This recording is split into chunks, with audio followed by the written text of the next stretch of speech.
ക്രിസ്തുവിൽ സ്നേഹകർമ്മങ്ങൾ ഉപവാസത്തിന്റെയും പ്രാർത്ഥനയുടെയും ഒരു നോൻപ് കാലത്തിലേക്ക് നാം കടന്നിരിക്കുകയാണ്. എന്താണ് ഉപവാസം? ഉപവാസം കൊണ്ട് എന്താണ് നാം ഉദ്ദേശിക്കുന്നത്?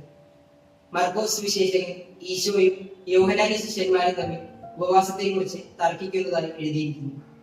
അതിൽ യോഹന്നാന്റെ ശിഷ്യന്മാർ ഈശോയോട് ചോദിക്കുന്നുണ്ട്, എന്തുകൊണ്ടാണ് നിന്റെ ശിഷ്യന്മാർ ഉപവസിക്കാതിരിക്കുന്നത്? അതിന് ഈശോ പറയുന്ന മറുപടി, മണവാള കൂടെയുള്ളപ്പോൾ മണവറത്തോടൊപ്പം ദുഃഖിക്കേണ്ട കാര്യമില്ല.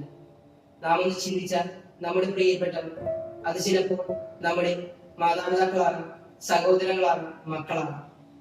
അവർ നമ്മുടെ കൂടെയുള്ളപ്പോൾ നമുക്ക് ദുഃഖിക്കേണ്ട കാരണമില്ല. നാം അവരോടൊത്ത് സന്തോഷിക്കുകയുള്ളൂ. മറിച്ച് അവർ നമ്മളിൽ നിന്ന് അകറ്റപ്പെടുമ്പോൾ നാം ദുഃഖിക്കണം. ഇത് തന്നെയാണ് ഈശോയും പറയുന്നത്. പിന്നെ എന്തിനാണ് നാം നോൻപ് കാലത്ത് ഉപവസിക്കുന്നത്? എന്താണ് നോൻപ് കാലം? നഷ്ടപ്പെട്ടു പോയതിനെ അന്വേഷിക്കുന്ന ഒരു സമയമാണ് നോൻപ് കാലം. അങ്ങനെ നാം ഈശോയുമായി ഉണ്ടായിരുന്ന ആദ്യ ബന്ധം, ചൈതന്യം നഷ്ടപ്പെട്ടു പോയിട്ടുണ്ടെങ്കിൽ ആ നഷ്ടപ്പെട്ടു പോയതിനെ അന്വേഷിച്ച് കണ്ടെത്തി ഈശോയിലേക്ക് തിരികെ വരുവാനുള്ള ഒരു സമയമാണ് നോൻപ് കാലം. അങ്ങനെ നാം ഈശോയിൽ നിന്ന് അകന്നിരിക്കുകയാണെങ്കിൽ തീർച്ചയായും ഉപവസിച്ച് പ്രാർത്ഥിക്കേണ്ട ഒരു സമയം കൂടിയാണ് ഈ നോൻപ് കാലം.